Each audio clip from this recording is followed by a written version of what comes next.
Come and listen to my story about a man named Jed, a poor mountaineer, barely kept his family fed. And then one day he was shooting at some food, and up through the ground come a bubbling crude. Oil, that is, black gold, Texas tea. Well, the first thing you know, old Jed's a millionaire. Kinfolk said, Jed, move away from there. Said, California is the place you ought to be. So they loaded up the truck and they moved to Beverly Hills, that is, swimming pools, movie stars, the Beverly Hillbillies.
Jethro.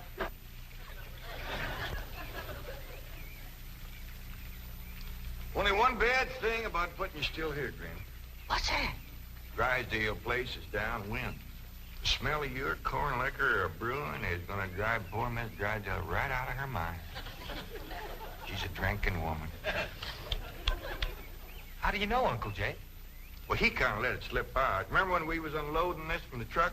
Yeah? He says to me, what's that? I said, that's a still for making corn liquor. He turned kind of white and trembly, and he says, oh, please don't ever let my wife see that. I reckon she just can't leave the stuff alone. Some folks like that. Terrible. Come to think of it, that's how come she's in Boston. What kind of drinker? Yeah. Miss Hathaway says she goes all over every place looking to get cured. Damn the city cure, no good. The minute you go to taking it away from them, they want it all the more. I could cure Mrs. Drysdale of her drinking in 2 days. How, Granny? I just tell her she could have all she wanted. When they find out you don't care if they drink, they don't care to drink. That sure would be a blessing. Over here, Ellie, now. No more talk about drinking. Hey, look, everybody. Ella Mae's wearing a dress. How, Mr. Drysdale's in the house to see you. All right. My, ain't she pretty? Yeah. But, Ellie, you're showing too much bare hop. Well, that ain't her fault, Granny. She just got the dress on backwards. Ellie, honey, put it on the other way around. All right. Hold it. Hold on. What world kind of a dress is that? Well, Miss Hathaway says a California sundress. Let no son of mine wear it. Daughter neither. Granny, you'd best get her into something decent whilst I talk to Mr. Drysdale. Uncle Jay, can I go swimming in the cement pond? Oh, I reckon so, Jethro. But this ain't like the swimming hole back home. You can't go in there without no clothes on. I can't? No, sir. Okay, Uncle Jay.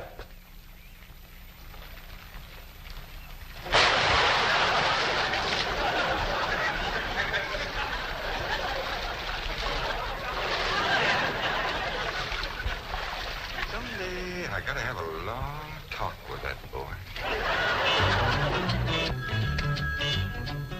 Drysdale's office, Miss Hathaway speaking. Boston. That must be Mrs. Drysdale. No, don't put her on. She'll only make my life Mrs. Drysdale. How are you? How are things in Boston? The doctors here are just as silly as the ones in Beverly Hills. They insist there's nothing wrong with me. They've got me so depressed. I just had to call and talk to my darling. Are you taking good care of him?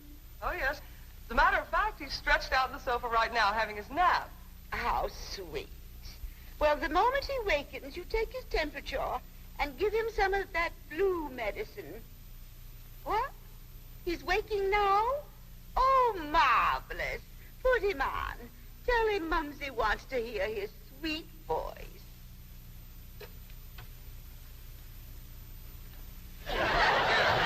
Speak to your mumsy. He whined. Oh, he probably has a migraine. Oh, poor Richard, my lord. Even made a hypochondriac out of you. Any message for Mr. Drysdale? Who? Oh, Melvin, my husband. Yes, well, isn't he there? No, he's up at the Clampett estate. Clampett. They bought the place next to yours just about the time you left for Boston. I don't find them listed in the first families. You tell Milburn not to mingle with them socially until I've had a genealogical check run on them. We don't want riffraff living under our very noses. For pain, one swaller. Don't open near fire. I'll be right in, Mr. Drysdale. Thank you, Willie Mae. Granny, this is quite an array of medicines you have here. Yep, them's all the remedies I made myself. I wish you'd make something to help my wife. She's a terrible hypochondriac. Oh, What's a hypochondriac? Ellie, you run along now. I'll join you directly. Yeah, she goes from doctor to doctor to doctor. Well, I reckon the doctor can't help what's ailing her. Of course they can. It's psychosomatic. But she insists on prescriptions. Oh, I wish you could see our bedroom. Bottles all over the place. I plead with her. I hide the stuff. She always finds it or gets more. You think that's a lot of bottles? You should see my wife after a trip to the pharmacy. Why, she's so loaded she can hardly stagger up the stairs. Sit down, Mr. Drysdale. Set yourself. And she has a dog. A perfectly healthy poodle. Now, would you believe that she Don't tell me. laps it up just like she does? Lord, look. You're sure toting a heavy burden. Now, maybe I can help you. Now, if she was to think that every time that she was to... You can just wear that barrel till your clothes get dry. What happened to Jethro? Get too close to a skunk? He jumped in the pond with his clothes on. Mr. Drysdale, I'm sorry to kept you waiting. Did Granny tell you about her complaints about the kitchen? Jed, I'm ashamed to mention my piddling troubles to a man bowed down with the misery he's got. You know his wife.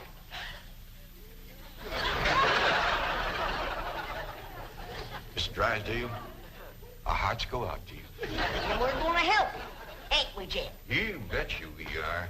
Man serves a poor purpose in this world if he can't help his neighbor. Oh, you're very kind, but I'll manage. I've been living with it for years. Have a nip, it'll brace you up. Oh, no, thank you. I never touch it. You hear that, Jed? Poor man.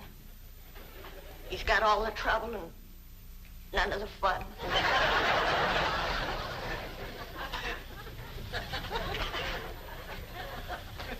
Here goes a soft-hearted woman. Yeah. Now, about her complaints. Oh, yeah. Well, for one thing, that electric meat grinder has been giving Granny a heap of trouble. Electric meat grinder? Yeah, this one right here in the dish trough. Oh, it grinds the meat all right, but then you can't find it. It goes down that pipe. Granny lost 2 squirrels and a rabbit in that thing. That's a disposal. You only put things in there that you don't want. Now, Mr. Drysdale, that ain't altogether true. Granny sure wanted them squirrels and that rabbit. And another thing, this here sideways pump don't work at all. We must have carried in a barrel of water to prime that thing, but it didn't work. Oh, there's another thing.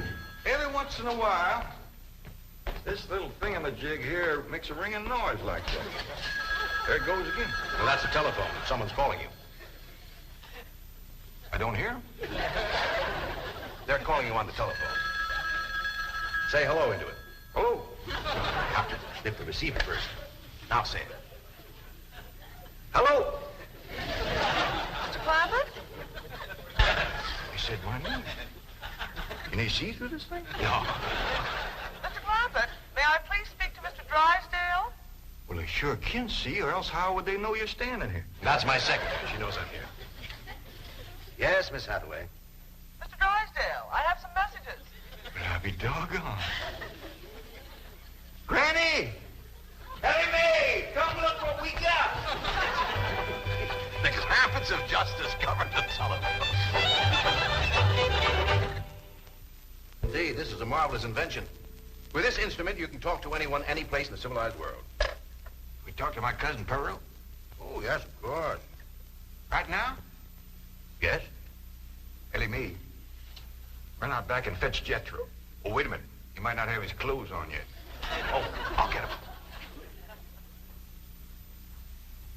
Jed, is he greening us? Can we honest to goodness talk to Pearl on this thing? You heard what he said. Hello, Pearl, you old rascal. What you doing back there? Hi there, ain't proud this here Dallas. Now, ladies, first, you gotta pick this thing up.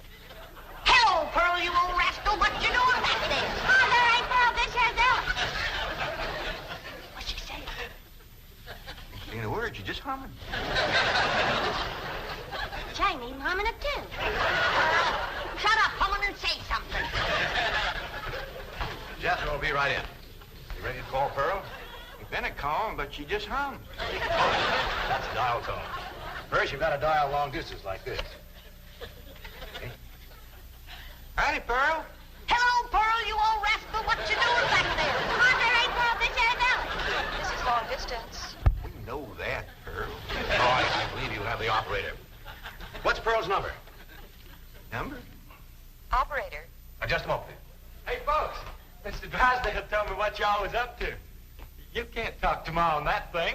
Well, look who's getting too smart for his britches. Too big for him, too.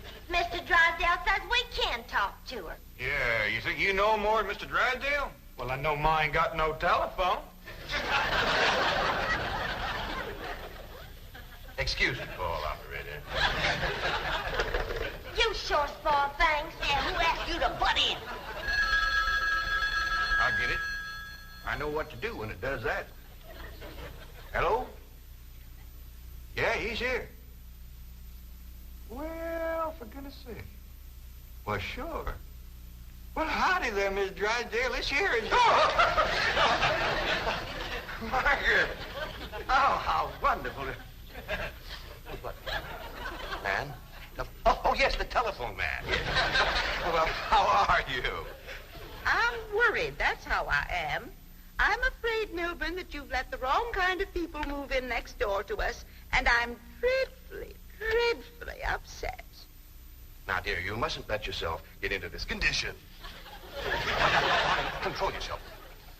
No, dear, you mustn't come home yet. No, not until we get them in shape. I mean, get you in shape. You know, now we'll wait until you're cute. Milburn, I want to meet the Clampetts as soon as possible. Now, when will that be? What about Christmas? Next year. Milburn, this conversation is making less and less sense. Now, I want the truth about the Clampetts, or I'm flying home immediately. Now, Margaret, please control yourself. I don't want you flying. No, please, dear, please, stay on the ground. Dear, why don't you lie down and take a sedative? And I'll call you from the office. Goodbye. I'm sorry, my wife. We understand. Well, I'll see you later. Keep your chin up. Poor man. Would it just tear your heart out? He is so ashamed of his wife, he don't even want us to meet her. What he says, she won't be cured till Christmas of next year. You gotta help me, Granny. I still say I could cure Mrs. Drysdale in 2 days. Sure be worth a try. If we could get her out here. Kid, misery loves company. And if that poor, miserable woman thought that she had a drinking friend living next door... Granny, you ain't ever down more than a thimbleful in your whole life. I know, kid. But it'd be worth a little white lie to help a neighbor and save a marriage. But how?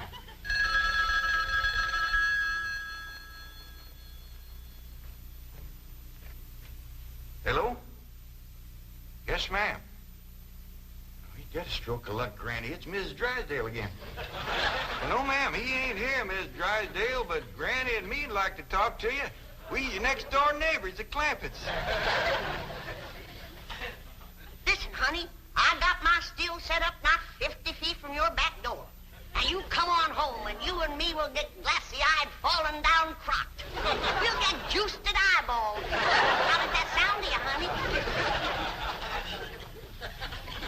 hear nothing. Me neither.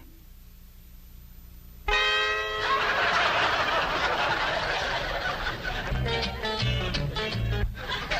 message I got when I tried to put through your call. She's on a jet, right? Never mind the grisly details.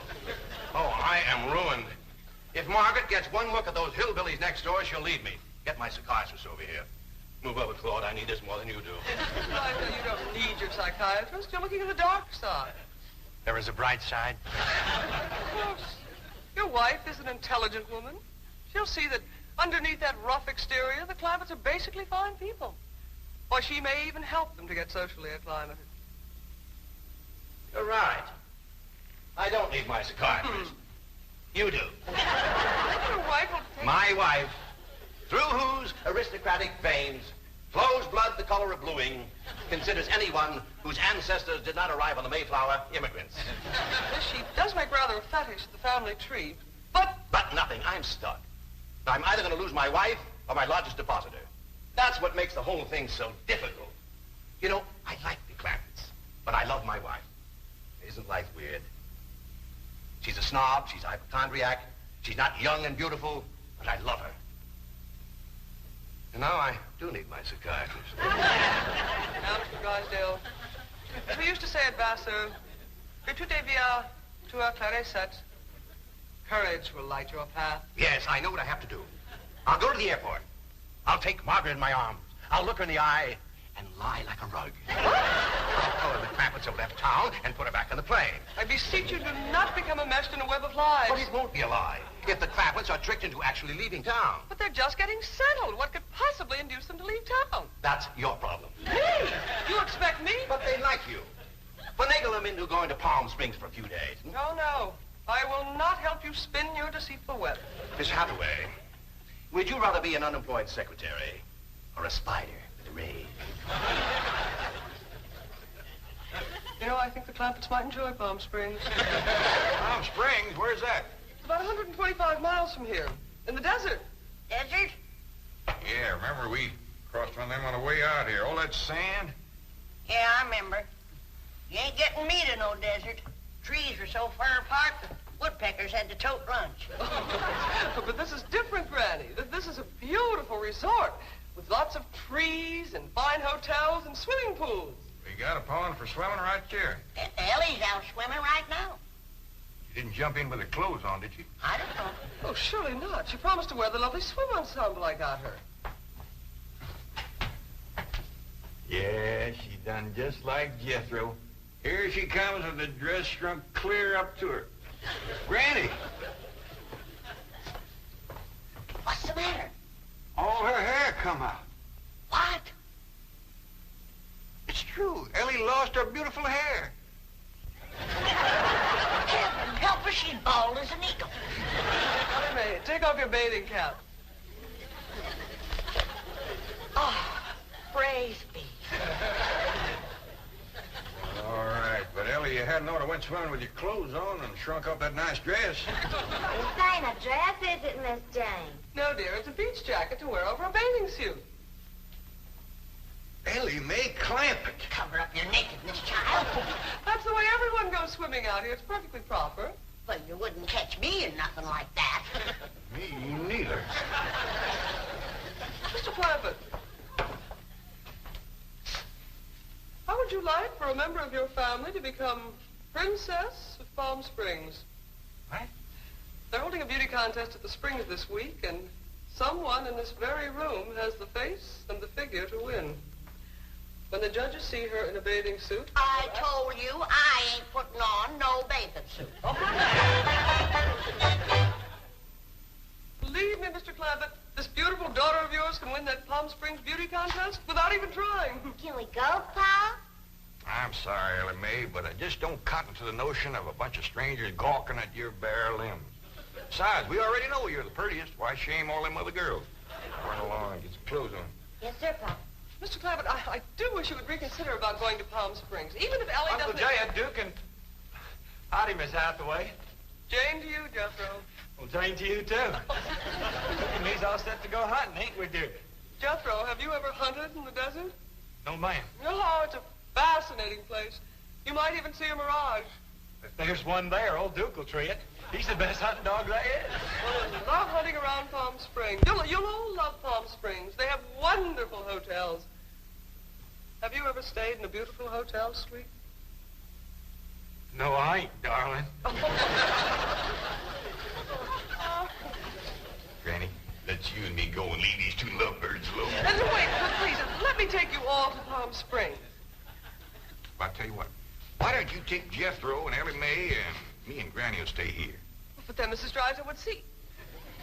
I mean... Is Drysdale coming home? Is that why you was trying to get us out of town so we wouldn't meet her? Yes, that is the reason. I'm so ashamed I could die. Yeah, now, don't go to crying about it. The way I look at it, ain't nobody got a right to be ashamed of nobody else. Good Lord made us all, and if we's good enough for him, we sure ought to be good enough for each other. I hold back on them tears. You's among friends. I remember a long time ago hearing a fella say it. He said it just about right. He said, there is so much good in the worst of us and so much bad in the best of us that it don't hardly... Boo! Well, go ahead and bawl. It'll make you feel better. I'll tell you what. If this means so much to you, we'll all pick up and go to them Palm Springs with you. Oh, bless you. Mr. Drysdale will be so happy. I'll go help Ellie Mae pack. I'm telling you, that Miss Drysdale must be a mess. She's gonna need our help, kid. This is a poor time for us to be leaving. Yeah, we gotta help her once we get back. Right now, we gotta respect Mr. Drysdale's feelings. Jethro, you go get the truck ready. Okay, Uncle Jed.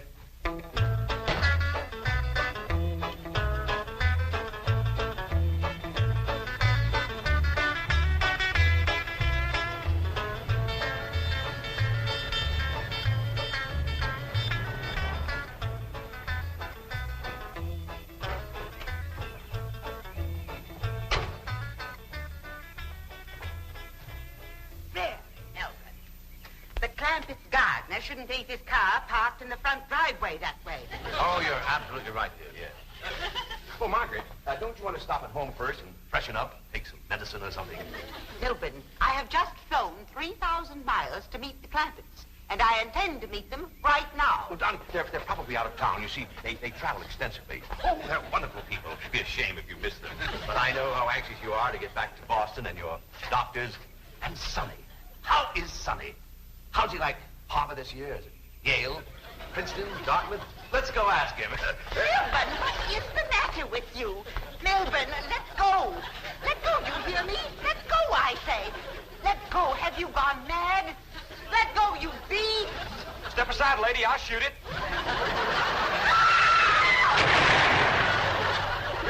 Get back in the car. What'd you shoot, Jethro? I think it was a fox. Who's that? My wife. And why aren't you in Palm Springs? Let's get her home as quickly as possible. What's going on? Jethro shot a fox. That's Miss Drysdale, stewed to the gills. No wonder they didn't want us to see her. Poor woman. You mean poor husband. Yeah. We can't go up to Palm Springs and leave our neighbor at a time like this. That's right. We gotta pitch in and see that his wife gets cured. Uncle Jed, are we going hunting? Might as well. It'll be a while before she sleeps that one off. Well, I hope there's some possum around. These skinny old California foxes ain't worth shooting at.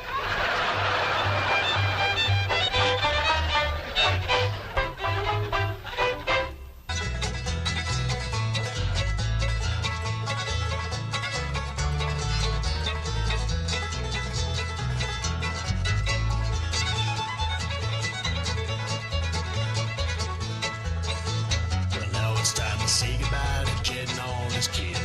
They would like to thank you folks for kindly dropping in. You're all invited back next week to this locality to have a heaping helping of their hospitality. Hillbilly, that is. Set a spell. Take shoes off.